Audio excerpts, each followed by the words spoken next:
सीधा जाके उल्टे हाथ पे लेडीज है, राइट साइड पे जेंट्स है। मैंने कहीं नहीं जाना। नहीं आपने नहीं जाना, हमने आपको भेजना है।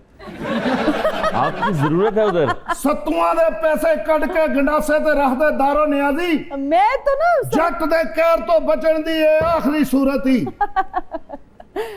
काका मुझे लग रहा है कि आप मुझे लग रहा है आपको बहुत गर्मी लग रही है। एक तो आप सत्तुओं के पैसे मांग रहे हैं और यकीन माने मैं पता क्या समझी कि आप जनरल बख्शी को शायद कहीं फैंटी लगाने पहुंचे हुए हैं। ओए जे ट्रंप ना विच पैंदा जनरल बख्शी दियां मुच्छां इस गंडासे दे नाल ते गोरवे दे मैं परवटे भी ला के ले आउणे सी। सुल्तान राही कम और सिर्फ नाई ज्यादा लग रहे हैं। मैं मुझे उतार देता, मैं शेव बना देता, मैं उसका फेशियल कर देता। ये कौन सी धमकियां हैं? ਇਹੋ ਜਿਹਾ ਬੰਦਾ ਧੁੱਪੇ ਬਕਰਾ ਬਣ ਕੇ ਕਹਿੰਦਾ ਅਬ ਕਰੋ ਬਹਿ।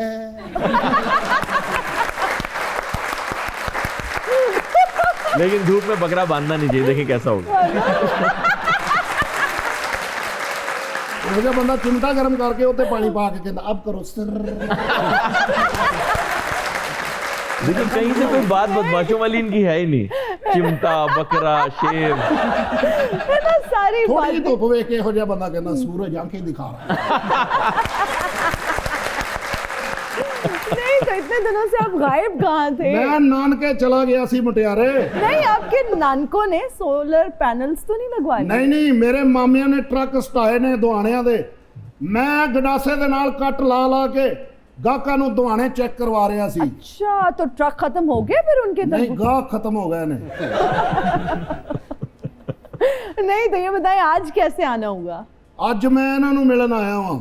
ਯਾਸਰ ਸਾਹਿਬ ਅੱਜ ਤੱਕ ਮੈਨੂੰ ਡਾਇਰੈਕਟਰਾਂ ਨੇ ਹਮੇਸ਼ਾ ਬਦਮਾਸ਼ ਬਣਾ ਕੇ ਹੀ ਵੇਚਿਆ ਹੈ। ਕਿਸੇ ਨੇ ਇਹ ਨਹੀਂ ਦੱਸਿਆ ਕਿ ਜੱਟ ਦਾ ਧੰਦਾ ਕੀ ਹੈ ਤੇ ਕਾਰੋਬਾਰ ਕੀ ਹੈ। इंटरेस्टिंग। तो आपका कारोबार है क्या वैसे?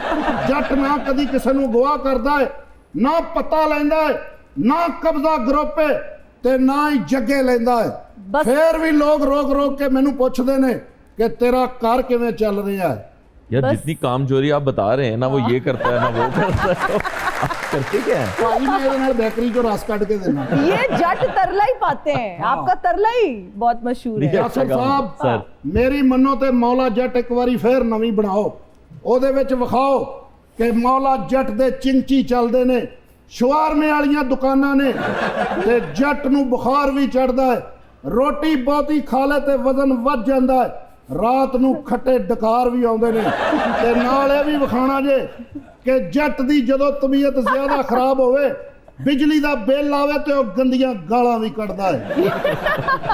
मेरी बात सुने, किसी असली जट ने ये बातें सुन ली ना आपका बुरा हाल हो जाना है। ਅੱਜ ਤੇ ਮਜ਼ਾ ਆ ਰਿਹਾ, ਫੁੱਲ ਉਰਦੂ ਵਾਲੇ ਬੈਠੇ ਨੇ।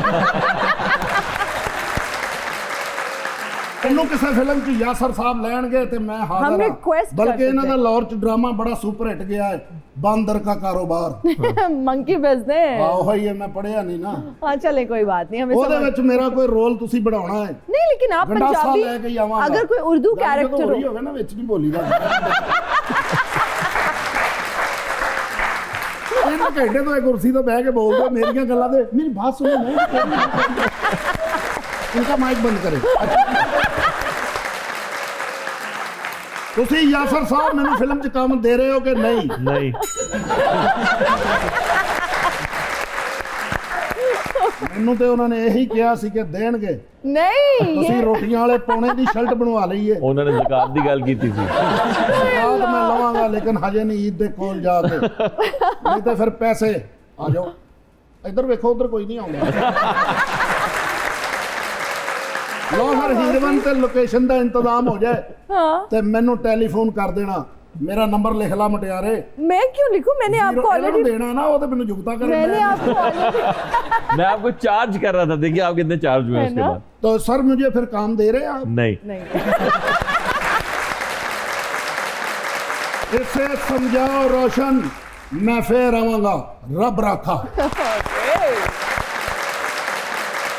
शो के बाद आप तो तरलों पे ही आ गए। मैं जय- आइटम सॉन्ग ਲਈ ਜ਼ਰਾ ਮਹਿਕ ਮਲਕ ਨੂੰ ਨਾ ਸਾਈ ਦੇ ਕੇ ਆਇਆ। ਤੁਸੀਂ ਬਸ ਤਿਆਰੀ ਕਰੋ।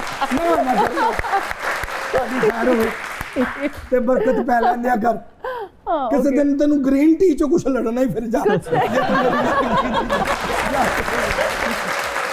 خواتینوں اور ساتھیوں وقت ہوا ایک بریک کا, حاضر ہوں گے بریک کے بعد, دیکھتے رہیے سنو تو سکی. And we are right back after the break. اچھا, آپ کے ابا کہ جب ہم بات کرتے ہیں ان کی پرسنالٹی بڑی دلچسپ اور انٹرسٹنگ تھی. جان ایلیا بھی ان کے دوست تھے, مستانہ صاحب بھی ان کے دوست تھے, اور بڑا ہی انٹرسٹنگ کمبینیشن ہے یہ. تو ابا کے بارے میں بتائیے, ان کی پرسنالٹی کیسی تھی؟ ان کا اس طرح کے لائک مائنڈیڈ لوگوں سے ملنا جلنا تھا بہت زیادہ, اور ہم نے بچپن سے اپنے گھر اراؤنڈ کتابیں دیکھی ہیں زیادہ تر ادب کی اور شاعری کی. تو ان کا بڑا اچھا ایک انداز تھا بچوں کی تربیت کا. اچھا, آپ کے ابا فیض احمد فیض صاحب کے ساتھ بھی ان کا ملنا جلنا تھا؟ جی بالکل تھا. ابا کا ان کا ایج ڈفرنس تھا کافی, مگر میرے ابا کراچی میں ابا نے کچھ سال ٹیکسی چلائی ہے. اچھا. اور فیض صاحب ان کی ٹیکسی میں اکثر بیٹھا کرتے تھے. اچھا. تو اس وجہ سے کیونکہ ابا کی سوچ بھی تھوڑی اس طرح کی تھی انقلابی, تو وہ پھر ابا کو بلا لیا کرتے تھے کبھی اپنی محفلوں میں بھی. تو اس طرح سے ابا سے بہت محبت تھی ان کو بھی, اور ابا کو بہت ہی زیادہ محبت تھی. اچھا, ماشاءاللہ سے 12 بہن بھائی ہیں آپ لوگ, اور آج کل کے اگر ہم دور کی بات کریں تو 2 بچوں کو پڑھانا لکھانا مشکل ہو جاتا ہے. آپ نے کہا ابا نے بڑی اچھی تربیت کی, کانفیڈنس دیا, پڑھایا لکھایا.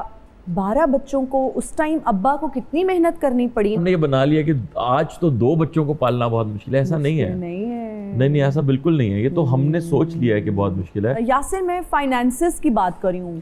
دیکھیں, بچوں کی ایجوکیشن مشکل ہو گئی ہے, پرورش. دیکھیں نا, آپ اگر ایک بچے کو اچھے اسکول میں بھیجتے ہیں, میرے 4 دوست ہیں, میں اپنے 4 دوستوں کی بات کرتا ہوں جو جن میں سے 3 تو لنڈن میں پڑھے ہیں. اوکے, ٹھیک ہے, بہت پیسہ لگا ان کے اوپر. تینوں ناکار ہیں, کسی کام کے نہیں ہو تینوں. ویسے بہت اچھے لوگ ہیں, بہت اچھے دوست ہیں میرے, بہت ہی کمال انسان ہیں, مگر کچھ ایسا تیر نہیں مارا انہوں نے کہ میں اپنے بچے کو بھیج دوں پیسے لگا کے انگلینڈ پڑھنے کے لیے, کہ بھائی یہ گارنٹی ہے کہ میرا بچہ جو ہے نا کچھ بن کے نہیں گا. کوئی گارنٹی ہی نہیں ہے دنیا میں کہ آپ کا بچہ کیا بنے گا. تو جب ایسی کوئی گارنٹی دے ہی نہیں رہا تو میں خواہ پیسے کیوں لگاؤں گا. تو آپ اپنے بچے کو جہاں بھی پڑھائیں, بس اس کے ساتھ ٹائم گزاریں. دیکھیں, تعلیم اور تربیت دونوں چیزیں گھر سے ہی ملتی ہیں. اسکول تو صرف ہیلپ کر رہا ہوتا ہے آپ کی, بے شک, آپ کچھ دیر آپ کے بچے کو رکھ رہا ہوتا ہے, اس کو تھوڑی سوشلائزنگ سکھا رہا ہوتا ہے کہ باقی بچوں کے ساتھ کیسے بیہیو کرنا ہے. اس سے زیادہ اسکول کرتا کچھ نہیں ہے, اور باقی سب ماں باپ نے ہی سکھانا ہوتا ہے. اور ماں باپ سکھائیں گے کب, جب وہ ٹائم دیں گے. تو بس ٹائم آپ کا چاہیے, پیسے نہیں چاہیے بچے کو. میں اکثر آپ سگنل پہ جاتے ہیں نا, تو ایک تھیلی کے اندر ایک پلاسٹک کی گاڑی ہوتی ہے, وہ بیچ رہے ہوتے ہیں. وہ اندر سے خالی ہوتی ہے اور بس اس کے 4 ٹائر ہوتے ہیں اور اسٹیکر لگے ہوتے ہیں اس کے اوپر. وہ ہوتی ہے 100 یا 150 روپے کی. میں اگر وہ بھی اپنے بچے کو لے جا کے دیتا ہوں نا, تو وہ اتنا ہی خوش ہوتا ہے جتنا وہ ریموٹ کنٹرول والی پہ ہوتا ہے. تو بیسکلی بچے کو تو آپ جب جا کے کچھ دیتے ہیں یا پیار کرتے ہیں, اس کو وہی اچھا لگ رہا ہوتا ہے. اسے نہیں ہے اس بات سے غرض, کیونکہ اسے پتہ ہی نہیں ہے اس کی قیمت کا اندازہ, تو اس کو ہے ہی نہیں. وہ توڑ وہ دونوں دیتا ہے. تو ہم نے یہ بنا لیا ہے کہ پیسوں سے ذرا زیادہ بچے کو پیار ملتا ہے, یا زیادہ وہ پیمپر زیادہ کرنے سے کچھ نہیں ہے. میرا بچہ مٹی میں کھیلتا ہے, اور ہاں جی, کیچڑ میں شام کے ٹائم وہ پائپ لگا کے ماں باپ میں سے نہیں کہ بیٹا پلیز ڈونٹ ٹچ, نہیں جرمز لگ جائیں گے بیٹا, یہ ہائیجین خراب ہو جائے گی. دیسی بچہ ہے وہ, دیسی گھی کھاتا ہے. ہاں جی, ماشاءاللہ.